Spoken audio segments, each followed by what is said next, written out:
우리는 계속해서 율법과 복음이라는 주제의 말씀을 나누고 있습니다. 율법은 하나님의 소유가 되고 제사장 나라가 되게 하고 거룩한 백성이 되게 하는 비전을 가지고 있습니다. 한번 따라해볼까요? 하나님 소유, 하나님 소유, 네, 제사장 나라, 제사장 나라, 거룩한 백성. 거룩한 백성. 이 세 가지가 율법을 주신 하나님의 계획과 뜻이라는 것입니다. 이 율법은 하나님에 대한 것과 이웃에 대한 것으로 구분되어 있습니다. 하나님에 대한 율법은 마음과 뜻과 힘을 다하여 하나님을 사랑하는 것에 그 정신을 갖고 있고, 이웃에 대한 율법은 우리 자신의 몸과 같이 타인의 삶을 존중하고 사랑하는 내 이웃을 내 몸같이 사랑하라 하는 말씀에 그 정신이 반영되어 있습니다. 그럼에도 불구하고 이 두 가지는 다른 체계 속에 존재하는 것이 아니다. 무슨 뜻이냐면 하나님을 사랑하는 것이 따로 있고 이웃 사랑이 따로 있는 것이 결코 아니라는 것입니다. 사실은 이 하나님 사랑이 앞서 등장할 뿐만 아니라 이웃 사랑의 많은 율법 구절 속에 하나님께서 이웃 사랑을 요구하시는 근거가 뭐냐 하면 나는 너를 애굽 땅 종된 곳에서 구원한 여호와 하나님이라 라고 하는 말씀이 있습니다. 그렇기 때문에 우리가 이웃 사랑을 하는 근거도 하나님을 위해서 하는 것이고 하나님을 향한 사랑 역시도 하나님을 향한 것이기 때문에 율법은 그 자체로 하나님 중심적인 것으로 여겨지는 것입니다. 또한 이 율법은 행동만을 제약하는 일반적인 법률과 제도, 규범이 아니라고 했습니다. 율법의 무시무시한 점은 율법은 마음의 상태, 그 동기, 내면을 살피는 법이라는 것입니다. 세상에 어떤 법이 있겠습니까? 지나가다가 어떤 경찰관이 저를 잡았습니다. 그런 경우가 가끔 있었죠. 그래서 갑자기 잡아서 저에게 검문을 요청합니다. 근데 갑자기 저를 왜 검문하시나요? 가만히 보니까 당신이 지금 마음이 악해요. 그러면 얼마나 제가 황당할까요? 그럼 당신 마음은 안 악하니까? 하면서 따지고 싶겠죠. 당신이나 나나 뭐 이러면서 따질 것입니다.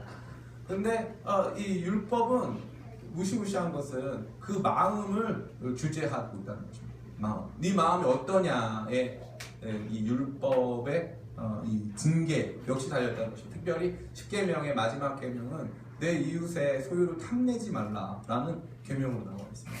탐내는 것 그 자체가 하나님의 율법을 어기는 행동이 된다는 것입니다. 여러분 이 율법에 자유로우실 수 있습니까? 아무도 자유로울 수 있는 사람이 없습니다. 율법은 그런 율법입니다. 굉장히 무시무시합니다. 우리의 동기에, 행동을 야기하는 동기에 면밀한 관심을 가지고 있습니다. 그래서 율법은 실상 마음의 법이라고 해도 과언이 아닌 것입니다. 이러한 율법은 인간적인 필요에 의해서 만들어진 것이 아니라 하나님께서 직접 주신 것이기 때문에 율법의 수여 방식에 있어서 민주적인 절차는 없습니다. 요즘 우리나라에서는 뭐가 있죠? 입법기관인 국회가 있습니다. 국회에서 우리가 선거로 투표해서 선거로 선출한 우리 국민들의 대표들이 법률과 관련돼서 이제 그들이 이제 위반 과정을 거쳐서 입법을 하게 되지 않습니까? 이 사람들이 그것들을 민주적인 절차 속에서 법률을 검토하고 그 법률에 대한 표결을 붙여서 법률로 상정하는 것인데 율법은 그러한 법이 아니라는 것입니다. 율법은 하나님께서 권위 있는 사람을 세워서 그를 통하여서 그 권위를 쫓아 법을 주셨다는 것입니다. 그래서 구약 성경 시대의 모세는 이 율법을 대표하는 권위자가 됩니다.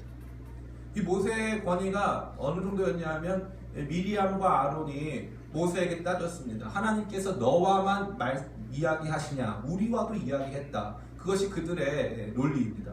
그런데 하나님께서 나타나셔서 미리암에게 즉각적으로 심판을 가하십니다. 미리암을 문둥병을 주셨습니다. 이 자매들에게 어떤 이 외모로서의 공격은 굉장한 것입니다. 자매들 피부 관심 많지 않습니까? 갑자기 피부에 어려움이 닥쳐오는 것입니다. 그래서 상당히 고통을 경험한 것입니다.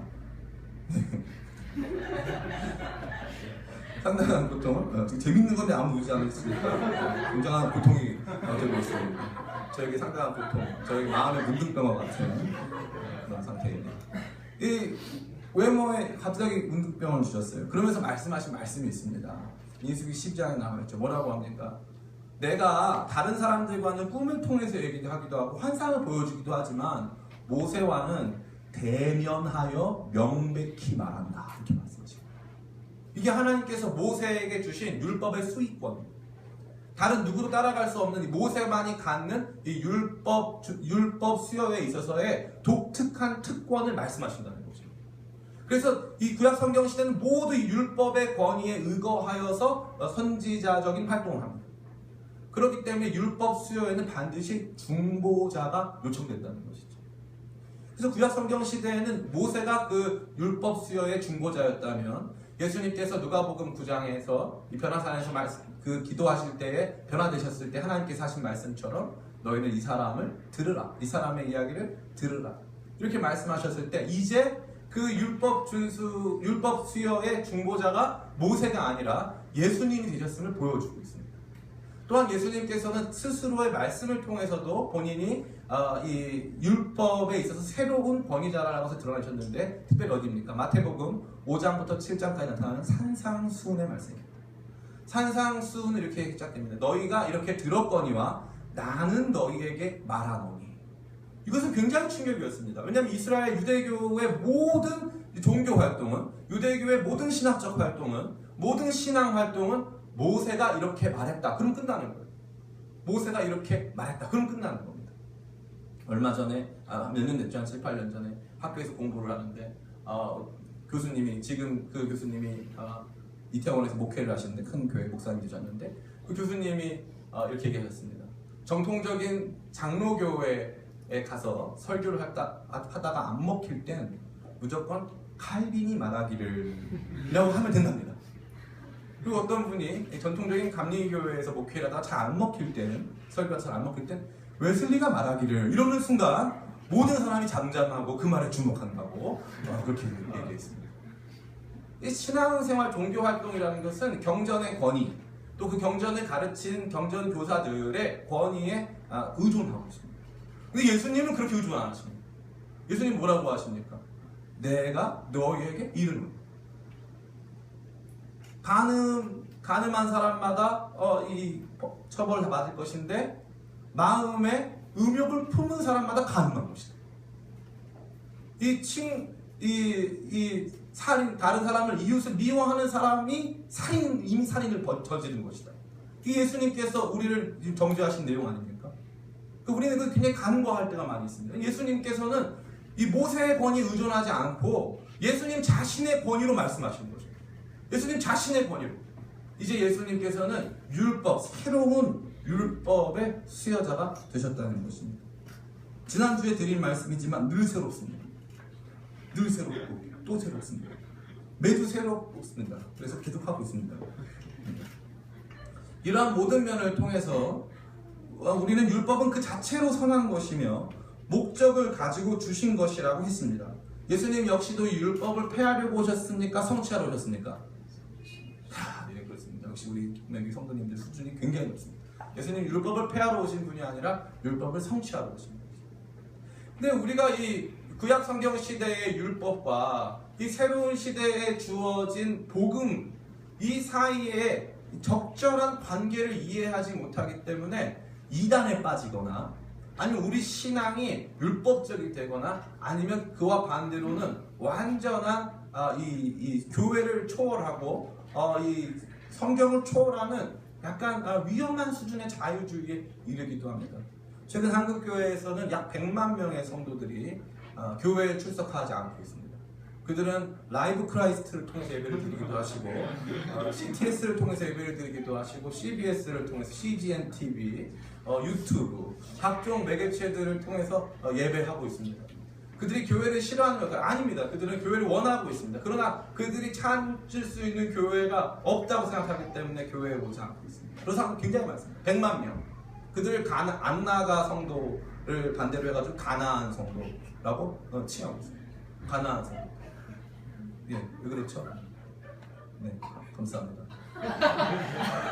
가나안 성도들이라고 말해주고 있습니다. 1분단과 2분단의 분위기가 상당히 다르고, 1분단 굉장히 밝고 하고 어두운 분위기였어요. 네. 가나안 성도들이라고 일컫고, 이 가나안 성도들은 교회를 못 다니는 거죠. 근데 그것도 문제가 상당히 많습니다. 나중에는 이게 무교회주의로 빠지거나 반율법주의로, 사실 반율법주의는 엔타이노미즘이라고 하는데 율법 전혀 구애받지 않는 신앙, 전혀 외형적인 형식이 없고 내면만으로 예배하는 그러한 신앙으로 자리 잡을 확률이 매우 높다는 것입니다. 율법은 악한 것이 아닙니다. 제가 여러분에게 제시하는 우리 기쁨의 교회의 율법관, 우리 기쁨의 교회가 율법을 이해하고 새롭게 적용하는 모든 것들은 대한민국에서 가장 탁월한 방법입니다. 자신 있습니다. 대한민국에서 가장 탁월한 방법. 여러분들이 이것을 제대로 이해하지 못하면 여러분들은 이 율법주의가 되거나 아니면 반율법주의가 되거나 이 두 사이로 나눠질 수밖에 없습니다. 이것은 예수님께서 율법을 성취하신 방식에 잘 드러나 있는 것입니다. 이러한 이야기 속에서 지난주에 어떤 자매님이 저에게 굉장히 중요한 질문을 던졌습니다. 율법이 이렇게 좋은 것이라면 율법 준수를 잘한 유대인들에게는 어떠한 문제가 있는가 하는 질문이었습니다. 모범생들이 잘 던지는 매우 탁월한 질문이었습니다. 이 질문을 들으면서 역시 우리 기쁨의 교회 수준은 대한민국 최고구나 이런 생각을 많이 하게 되었습니다. 기쁨의 교회 넘버원인 코리아, 대한민국에서 가장 탁월한 교회가 되겠습니다. 아멘.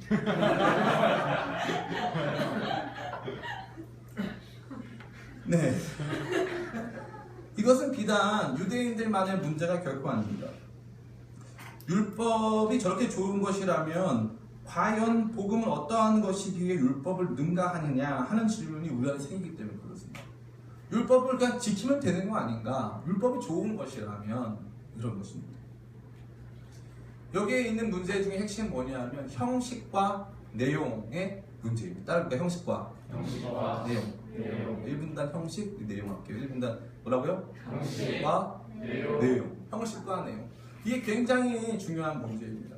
율법주의는 다시 말해 형식주의입니다. 오늘 설교 더 할 필요도 없습니다. 율법주의는 형식주의. 복음주의는 사실 복음만을 강조한다고 생각하는 것은, 율법을 폐기하는 것은 그것은 내용이 전부라고 생각하는 내용입니다. 특별히 이러한 두 가지의 이분법적인 내용은 철학에 있어서 아주 오래된 문제입니다. 유물론과 유심론, 동양 철학 성리학에서는 주리론과 주기론, 이러한 벌써 졸음이 몰려오시는 분들이 상당히 많이 있습니다. 네, 그러한 논쟁으로 벌써 수천 년을 이어온 논쟁입니다. 중요한 것은 내용이냐 형식이냐 바로 그런 거죠. 그럼 우리에게 이 율법이 갖는 이 형식적인 측면과 율법의 내용적인 측면을 우리 어떻게 이해하겠습니까? 오늘 말씀을 통해서 우리가 이렇게 깨닫고 율법을 복음 안에서 바르게 적용하는 지혜가 여러분 가운데 있기를 간절히 바랍니다. 네, 한숨 섞인 아멘 감사합니다.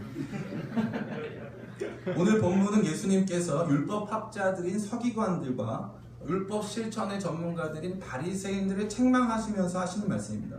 특별히 예수님은 그들의 11조 준수와 관련되어 이 말씀을 하십니다. 11조 준수는 굉장히 중요한 이슈이며 오늘도 굉장히 중요한 이슈가 아닐 수 없습니다. 이 11조 신앙이 과연 좋은 것이냐 나쁜 것이냐 하는 것을 예수님께서는 굉장히 중요한 언급을 지금 하고 있다는 것입니다. 이 11조는 누가 제정한 것일까요? 11조는 다른 종류의 율법과는 약간 차별이 있습니다. 11조는 왜 차별이 있냐면은 11조의 시초 자체가 자발성을 띠기 때문에 그렇습니다. 11조의 최초의 이 행위는 아브라함에게서 일어나는데, 아브라함이 메소포타미아 남군들을 뚫고 자신의 조카인 롯을 구출하고서 돌아올 때 소돔 땅에 이르렀을 때 살렘왕 멜기세덱이 나와서 너에게 승리를 주신 지극히 높으신 하나님께 찬양할지어다 이렇게 얘기했어요. 그러니까 아브라함이 그 말을 듣고 이 승리는 내 것이 아니구나 하는 마음을 가지고 자신이 가지게 된 소득의 10분의 1을 그 멜기세덱에게 주었습니다. 멜기세덱에게 자발적으로 준 것이죠. 야곱 역시도 베델에서 잠을 자다가 환상을 보고 거기서 하나님의 놀라운 약속을 받고 거기에서 하나님께 자기가 안전하게 자기를 돌이켜 주신다면 자기가 10분의 1을 주님께 드리겠습니다 라고 자발적으로 수약했습니다. 그러한 이 자발적인 11조가 이 구약 율법 안에서 제도적으로 규범적인 11조로 변화되었습니다. 이 11조는 이 상당히 복잡한 내용들을 담고 있지만 간단하게 말해서 11조에는 첫 번째 정의 실현, 분배 정의의 구현이라고 하는 목표를 담고 있습니다. 그래서 왜 그러냐 하면은 이 이스라엘 사람들에게 다 땅이 그들의 이 기업으로 제공되었습니다. 누군가는 뭐 강남구, 누군가는 서초구, 용산구 다 분배되었습니다. 그런데 누구만 땅이 없냐면 레위 지파들과 제사장 그룹은 땅이 없습니다. 그들은 이 토지 소산을 얻을 수가 없습니다. 그들은 또 양도 별로 없습니다. 그들은 가진 게 별로 없습니다. 그래서 하나님께서 뭐라고 하시냐면 이 이스라엘 나머지 모든 지파가 이 11조를 들여서 그들의 생활을 책임져야 된다라고 말씀하십니다. 그것은 이 이스라엘 공동체가 갖는 이 전체적인 소득 불균형을 해소하고 전체적인 이 소득의 평균을 유지하려고 하는 하나님의 경제적 배려를 담고 있습니다. 그러나 거기에서 멈추지 않습니다. 율법은 기본적으로 정의 구현의 핵심이 있습니다. 살인자가 있으면 그 사람이 살인에 해당하는 이 징벌을 받게 하고, 이 도둑, 최근에 우리 전도사님께도 어려운 일이 있었지만 그 도둑 든 사람들이 있으면 도둑 든 사람들 이 도둑들도 처단하고 하는 여러 가지 정의 구현의 방식이 있지 않습니까? 근데 하나님의 율법은 정의만 구현하는 데서 그치지 않는다는 게 포인트입니다. 우리 같이 오늘 말씀을 한번 찾아봤으면 좋겠습니다. 우리 말씀 신명기 말씀입니다. 신명기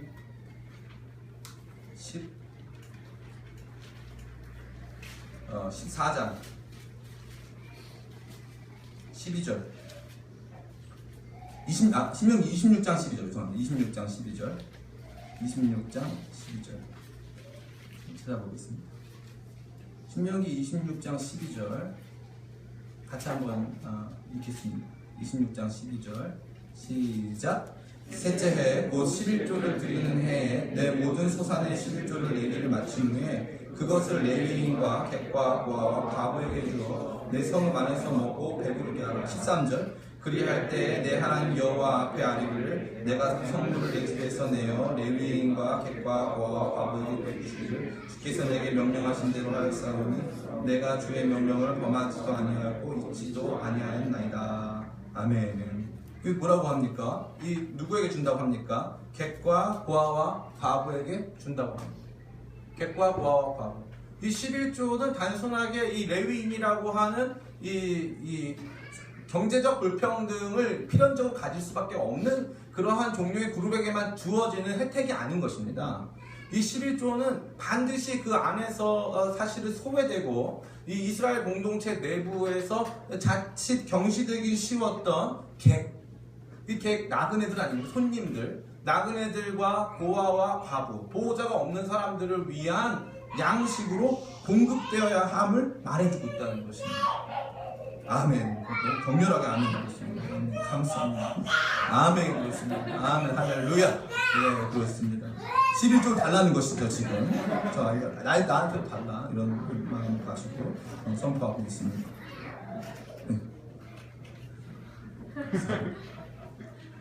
그래서 예수님께서 오늘 말씀에서 뭐라고 하셨습니까? 너희가 박하 회양과 근처에 11조를 드리되 더 중요한 것이 뭐라고 했습니까?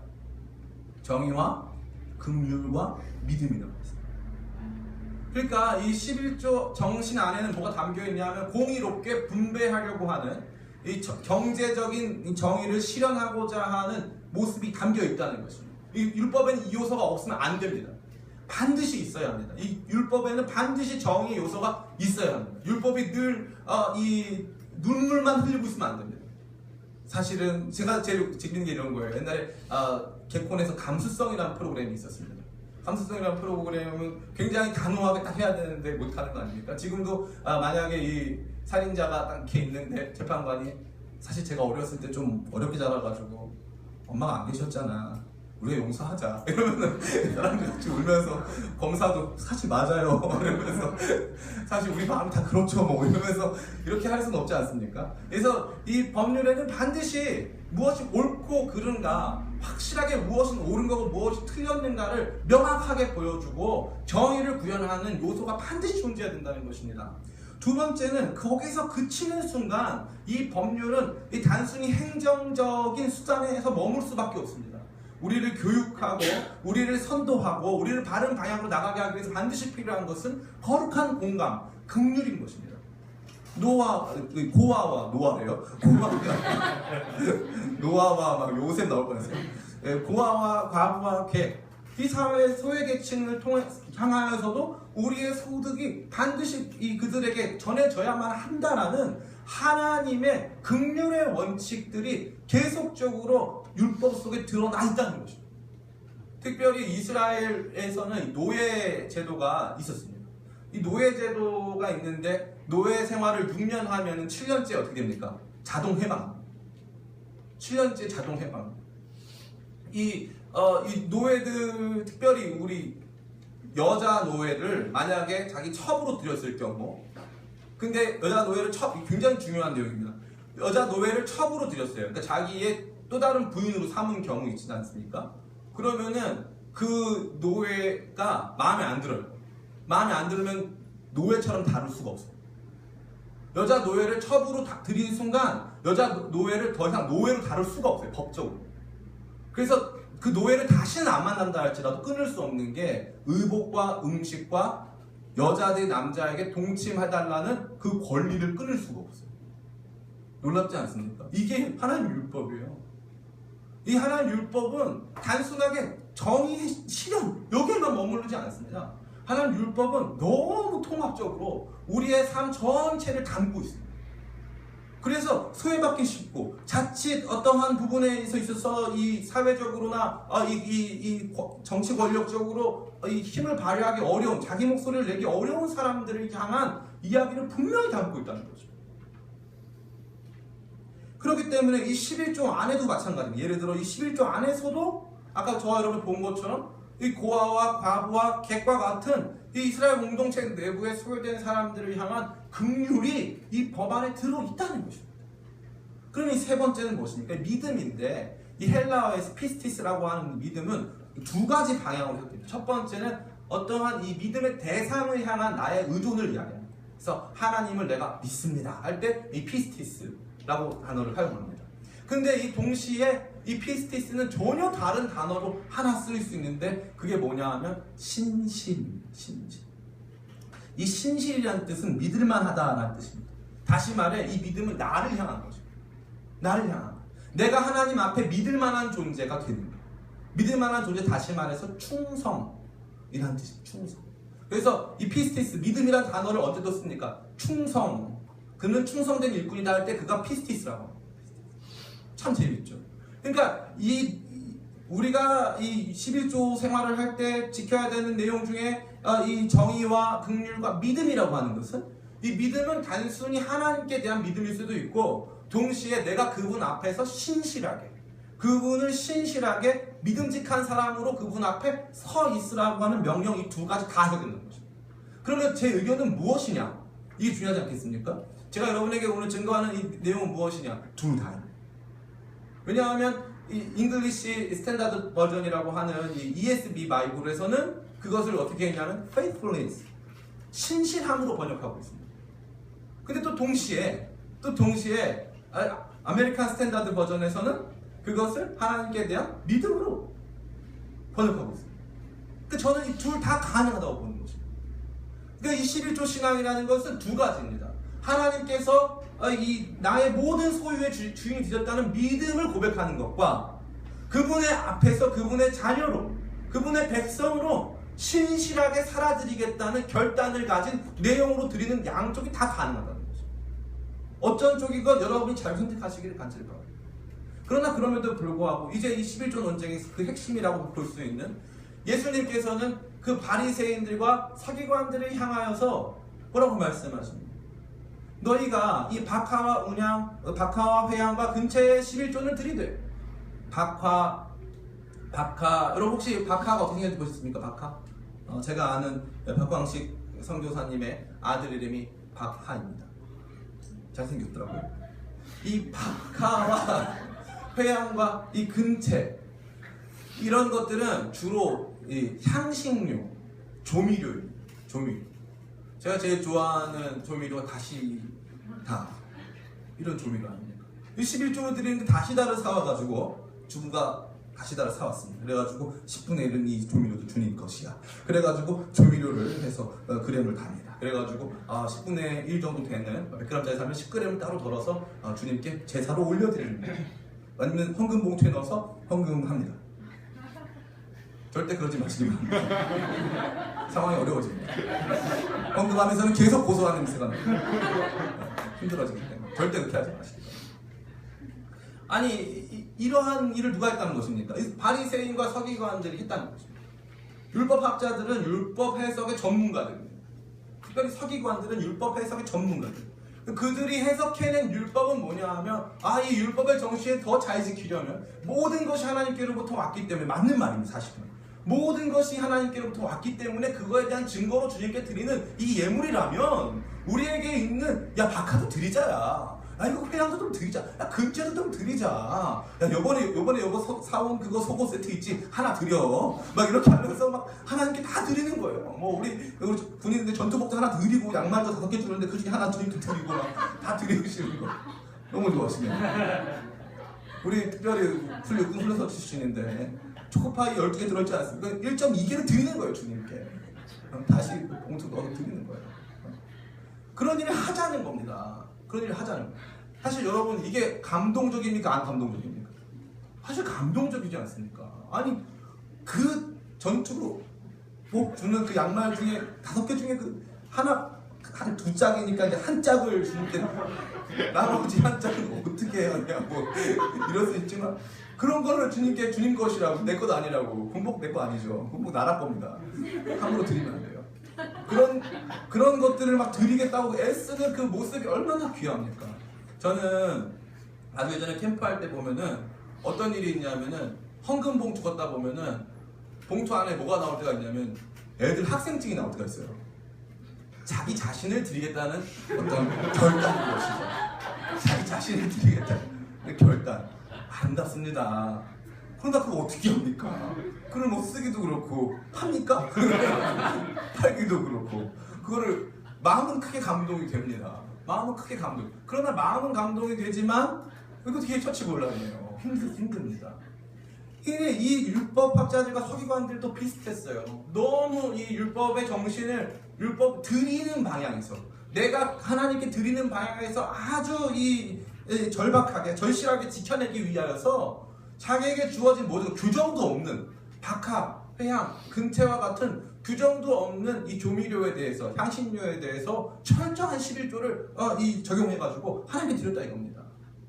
그런데 예수님이 보기에는 그렇게 성경을 잘 해석하고 성경에서의 실천 분야를 탁월하게 알고 있는 너희들은 실상 율법에 더 중한 바, 그러니까 율법에 있어서 훨씬 중요한 율법의 내용이라고 볼 수 있는 정의와 긍휼과 믿음을 버렸다. 그 율법에서 뭐가 중요하다는 겁니까? 형식이 중요하다는 겁니까? 내용이 중요하다는 겁니까? 내용이 중요해요. 왜냐하면 더 중한 바. 그러니까 이 내용은 무엇을 반영하기 위한 것이었습니까? 형식은 내용을 반영하기 위해서 있는 것입니다. 이 요리 잘하는 사람들이 나중에 뭐도 봅니까? 그릇도 봅니다. 이 그릇에 어떻게 요리를 담았나? 우리 사모님 요리를 굉장히 잘하시고 그릇에 굉장히 관심이 많아요. 그래가지고 이렇게 그릇을 예쁘게 해가지고 일단 딱 세팅해서 라면을 많이 먹습니다. 라면을 먹습니다. 낙볶이 맛있습니다. 이 그릇을 준비를 막 한다는 거 아닙니까? 그릇을. 근데 어떨 때는 이 그릇이 영 주잡하거나 뭐 더럽거나 또 더러울 뿐만 아니라 이 그릇이 그 담기에 적합하지 않을 때가 있습니다. 예전에 제가 팥빙수를 먹으러 갔는데 이 팥빙수 집에서 주는 그릇이 이 사선으로 돼 있어요. 그릇이. 그래서 팥빙수를 빨리 먹지 아니하면 이게 팥빙수 통째로 밑으로 흘러내리네요. 너무 막 안타깝고 막 갑자기 막 마음에 열정이 쏟아져 내리는 그런 그릇이었습니다. 팥빙수 먹을 때 다 옆에 흘리지 않습니다. 그릇 문제인데. 그래서 더 큰 걸 줘야지. 이게 뭡니까? 이게 그릇이 제대로 되지 않았기 때문에. 왜냐하면 거기에 뭐가 아주 중요한 요소인데 형식은 내용 때문에 존재한다는 거예요. 내용 때문에. 내용을 적절하게 반영하지 못한 형식. 다시 말해서 박하, 회양, 근태의 11조. 근데 그게 진짜 내용을 반영하고 있느냐? 진짜 내용을 반영하고 있느냐? 진짜 정의를 실현하고 있느냐? 그 박하 운영 그 회향 근체를 들여서 레위인들도 먹을 수 있고 그게 고아와 과부 객들도 먹을 수 있는 그런 거냐? 그거 만들어내고 싶어서 헌금하고 있는 거냐? 물어보시는 거예요. 너 하나님께 신실한 사람으로 아니면 하나님을 신실하게 의지하여서 드리고 있는 거 맞냐? 안 그랬다는 거죠. 율법은 그것이 굉장히 중요합니다. 내용이 형식을 만들고 지배합니다. 그런데 우리가 자칫 형식에 갇히게 되면 뭐가 되는 겁니까? 서기관들과 바리새인이 되는 거죠. 바리새인이 되는 거죠. 오늘 말씀 마칩니다. 사랑하는 우리 성도 여러분, 여러분의 삶에 대해서 매우 중요한 문제가 아닐 수 없습니다. 율법은 우리가 자칫 율법을 비인격적인 것으로 오해할 때가 아주 많습니다. 율법을 비인격적 형식으로 이해할 때가 많습니다. 이것은 우리 주일날 예배 드리는 일, 여러분이 헌금하는 일, 여러분이 기도하는 일 등등 해서 많은 것들에 있어서 이 율법에 대한 이 비인격적 준수, 또 내지 율법의 목적을 제대로 이해하지 못한 형식적인 준수로 나아갈 때가 아주 많습니다. 예배 시간에 와서 2시에 딱 앉아있고 이거 너무나도 좋습니다. 전 저거 잘합니다. 율법적이라서 굉장히 잘합니다. 그런데 그것은 전부가 아니라는 거죠. 특별히 여러분 한번 생각해 보셨습니까? 여러분 구약 성경 시대의 율법 중에 지금 지키고 있는 게 뭡니까? 지금 지키고 있는 거 뭡니까? 이게 굉장히 중요한 문제입니다. 왜냐하면 이 안상홍 증인회라고 하는 하나님의 교회 많지 않습니까? 하나님의 교회. 하나님의 교회는 절기에 민감합니다. 절기. 하나님의 교회는 뭘 지킬까요? 6월절 지킵니다. 6월절 지킵니다. 6월절 굉장히 무서운 거예요. 그리고 하나님의 교회는 뭐 지킵니까? 안식일을 지킵니다. 원래 안식일 아니에요. 토요일입니다. 안식일 지켜요. 안식일. 여러분 안식일 안 지키면은 하나님의 교회 가면 여러분 율법을 어겼기 때문에 여러분 난리 납니다. 난리 나요. 이 율법 준수에 있어서 지금 이단들은 굉장히 강조합니다. 왜냐하면 율법 준수가 여러분들을 컨트롤하는 굉장히 중요한 수단이 되기 때문에 그렇습니다. 굉장히 중요한 수단이 됩니다. 권사님 11조 하세요 안 하세요? 최근에 어떤 교단도 그러한 이 제도를 만들까 하다가 지금 했는지 안 했는지 모르겠는데 11조를 안 내면 교인이 될 수 없는 교단이 생기고 있습니다. 상당히 큰 교단. 상당히 큰 교단. 11조 안 하면은 교인으로 인정 안 해주는 교단이 조만간 탄생할 우려가 있습니다. 큰 교단. 대한민국에서 굉장히 큰 교단. 굉장히.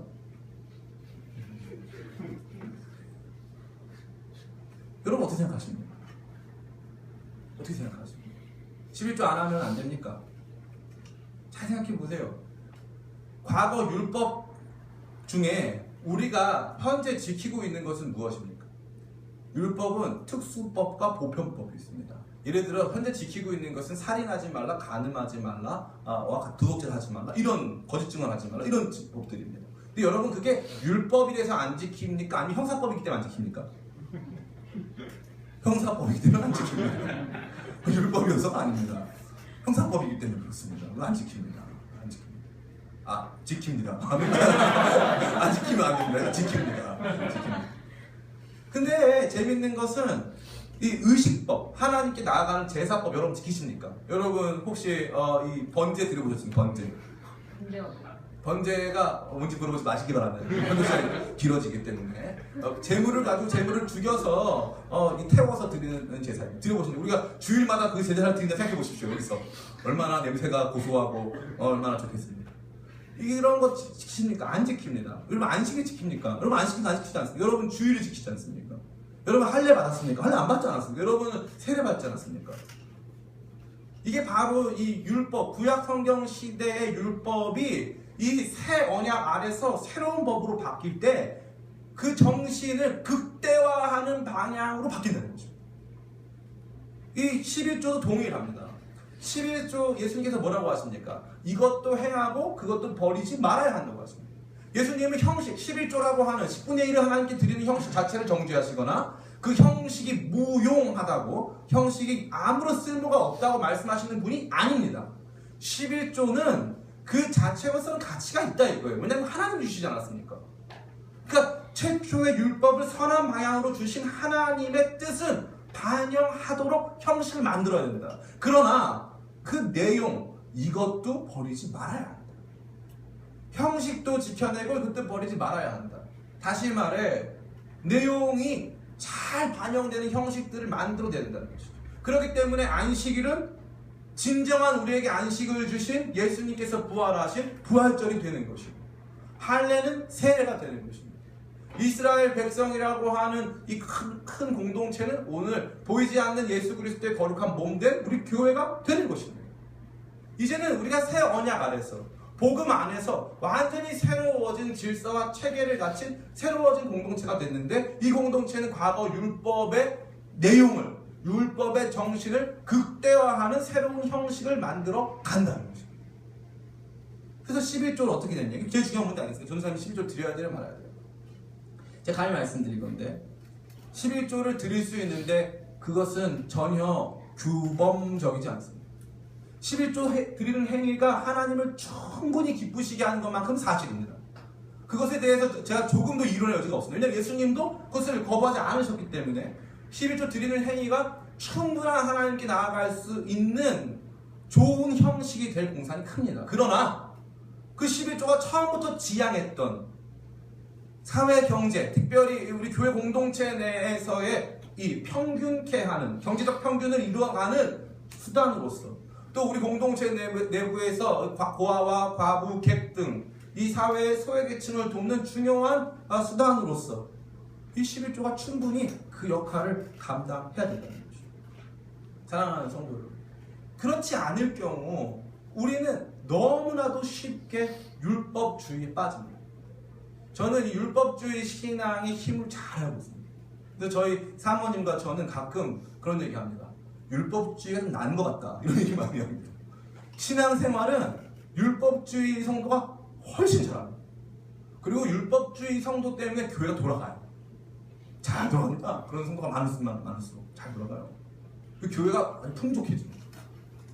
그런데 그럼에도 불구하고 하나님 말씀은 저와 여러분에게 그렇게 말하고 있지 않습니다. 그럼에도 불구하고 오늘 이 율법에 대한 바른 적용은 예수 그리스도 안에서 율법의 정신이 극대화된, 율법의 정신이 충분히 반영된 새로운 형식들을 요청하고 있다는 거죠.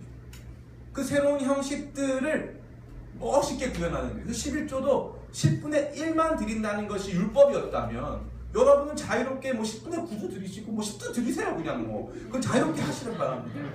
아니 사도행전에 보면 자기 밭도 팔아서 드렸다고 하더라고요. 여러분 가셔서 파세요. 좀 파세요. 드리세요. 좀 드리세요. 그런데 제가 드리고자 하는 말씀은 이것입니다.